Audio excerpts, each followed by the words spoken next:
Saudara pemirsa, khususnya Anda mahasiswa Universitas Terbuka dimanapun Anda berada, selamat jumpa dalam program pendidikan Universitas Terbuka. Pada program kali ini kita membahas topik tentang ruang lingkup manajemen produksi dan material handling. Topik ini merupakan salah satu pokok bahasan dalam mata kuliah kebijakan dan strategi produksi. Sebagaimana saudara ketahui, dengan adanya usaha-usaha yang berkembang saat ini, baik industri besar, industri kecil, maupun rumah tangga, membutuhkan kegiatan produksi untuk menambah kegunaan barang-barang. Manajemen produksi mencakup kegiatan-kegiatan yang cukup luas menyangkut bermacam-macam keputusan. Setelah kita membahas topik ini, diharapkan saudara mampu melakukan perencanaan, pelaksanaan, dan pengawasan pengendalian kegiatan produksi sesuai dengan harapan perusahaan. Pembahasan akan dimulai dengan penjelasan tentang manajemen produksi dan gambaran dalam proses manajemen yang meliputi pelaksanaan perencanaan, pelaksanaan dan pengawasan atau pengendalian kegiatan produksi sesuai dengan harapan perusahaan.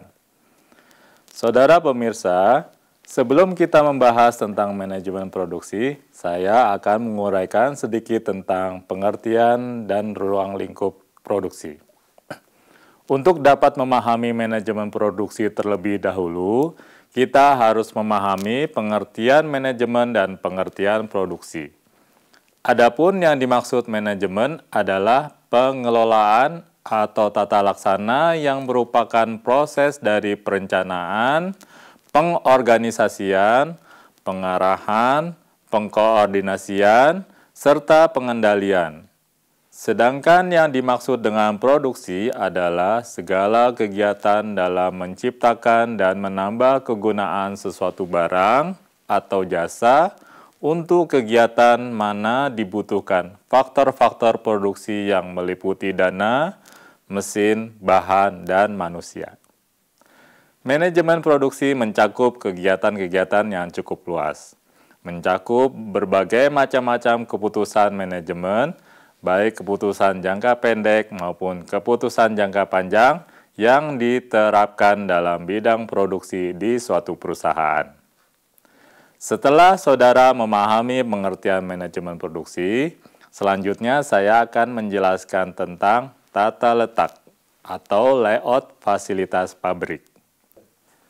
Profesor J.M. Apple mendefinisikan plan layout sebagai perencanaan dan integrasi dari aliran pada komponen-komponen suatu produk untuk mendapatkan suatu interaksi yang paling efektif dan efisien antara pekerja, alat-alat, dan pemindahan material dari bagian penerimaan melalui pabrikasi sampai ke pengiriman produk.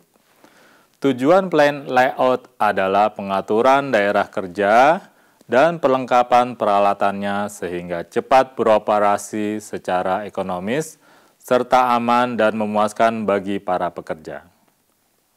Jadi, plan layout meliputi pekerja pengaturan tempat alat-alat industri, termasuk pengaturan ruangan yang diperlukan untuk perpindahan bahan, penyimpanan, buruh tidak langsung, dan semua aktivitas pelengkap.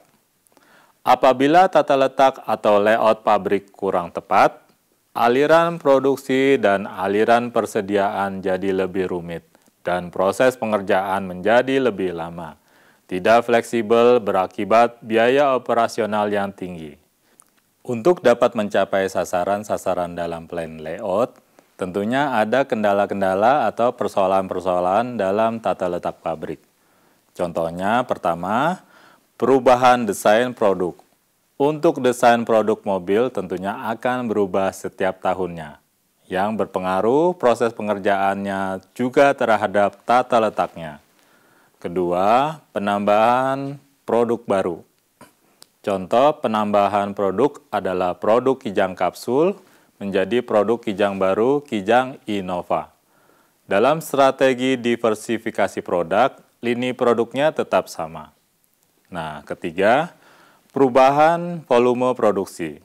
Ketika ada dua jenis produk di mana salah satunya mengalami permintaan yang lebih banyak, maka kombinasi produksi akan berubah seperti adanya penambahan mesin-mesin atau alat untuk memproduksi bahannya. Penyusunan dan integrasi dari fasilitas, tenaga kerja, dan bahan-bahan beserta pola aliran ke dalam satu susunan tata ruang menghasilkan tata letak yang bermacam-macam. Yang pertama, tata letak produk merupakan seri atau garis proses produksi. Pada tata letak produk, mesin ditata menurut urutan pekerjaan mulai dari pekerjaan permulaan atau bahan mentah sampai dengan pekerjaan terakhir atau barang jadi. Yang kedua, tata letak proses pekerjaan yang dilakukan semuanya pada satu tempat. Jadi, mesin-mesin yang sama kerjanya walaupun berbeda-beda ukurannya dan kapasitasnya ditata dalam satu tempat ruangan menurut pekerjaannya. Yang ketiga, tata letak tetap. Penyusunan cara ini dilakukan apabila bahan atau komponen utama suatu produk tetap berada pada suatu tempat. Meskipun banyak sekali bentuk-bentuk pola aliran yang terdapat pada tata ruang pabrik, secara umum bentuk pola aliran tersebut dapat diklasifikasikan, yaitu pertama adalah bentuk garis lurus, yang kedua adalah bentuk zigzag, yang ketiga adalah bentuk U, yang keempat adalah bentuk lingkaran, dan yang kelima adalah bentuk yang tak tentu atau tak beraturan. Selanjutnya, saya akan menjelaskan penyusunan tata letak. Banyak macam data yang diperlukan yang terkait dengan proses produksi dan tata letak perusahaan. Data tersebut akan digunakan dan berfungsi dalam proses produksi berkaitan dengan komponen yang akan dipakai dalam proses produksi, jumlah produksi, urutan produksi sebagai bentuk produk akhir, mesin-mesin dan peralatan yang akan serta digunakan dalam proses produksi, serta penyusunan tata letaknya sesuai dengan urutan. Berbagai macam proses produksi yang membutuhkan data-data komponen, mesin-mesin dan peralatan serta bahan yang diperlukan, serta data mengenai permintaan akan desain produk, sehingga produksi akan berjalan dengan sebagaimana mestinya. Dalam penyusunan layout, plan perlu mempertimbangkan sejumlah faktor yang sangat berpengaruh terhadap penyusunan layout tersebut. Sebaiknya banyak faktor yang mempengaruhi penyusunan layout plan karena berhubungan dengan komponen-komponen bahan mentah, bahan pembantu, produk itu sendiri dalam proses sampai produk jadi, kualitas bahan, mesin-mesin, peralatan, para buruh, serta kondisi lingkungan kerja. Mengingat perannya yang sangat penting, maka faktor-faktor yang mempengaruhi penyusunan layout plan harus diperhatikan. Karena apabila kurang diperhatikan akan menyebabkan proses produksi tersebut terhambat dan yang lebih parah akan menghasilkan produk gagal. Untuk faktor tenaga kerja yang berupa buruh langsung dan buruh tak langsung, ada faktor-faktor yang menjadi pertimbangan, yaitu keamanan, keselamatan kerja, kondisi lingkungan kerja, dan tenaga kerja yang dibutuhkan. Langkah-langkah yang diambil dalam merencanakan suatu tata letak pabrik menyangkut kegiatan serta urutan perhitungan yang cukup banyak.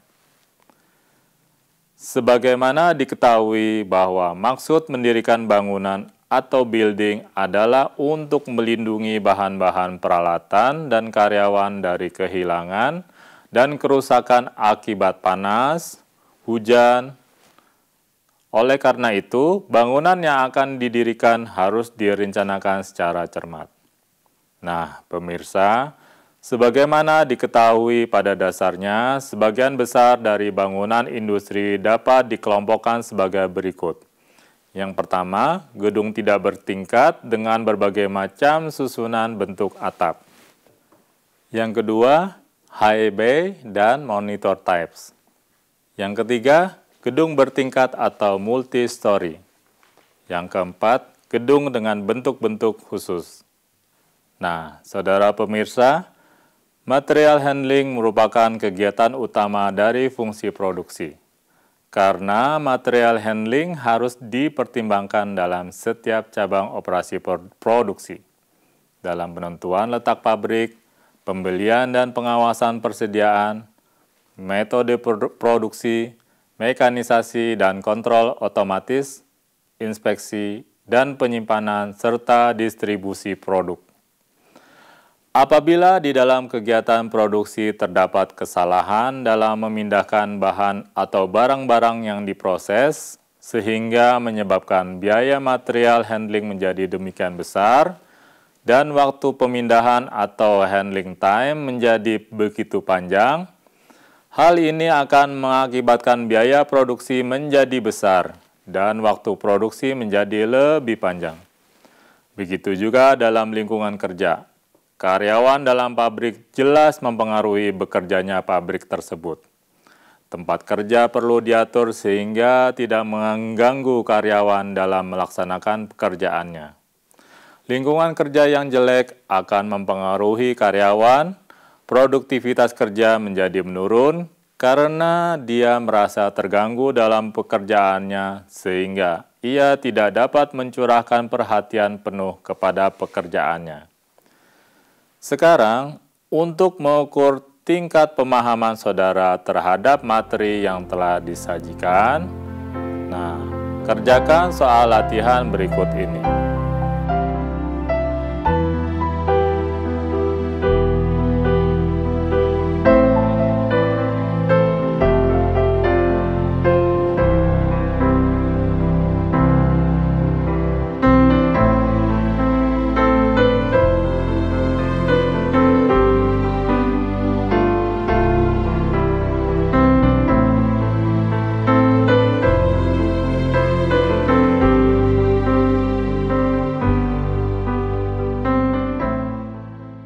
Demikianlah saudara mahasiswa pembahasan kita dalam program kali ini. Semoga bermanfaat dan sampai jumpa dalam program berikutnya.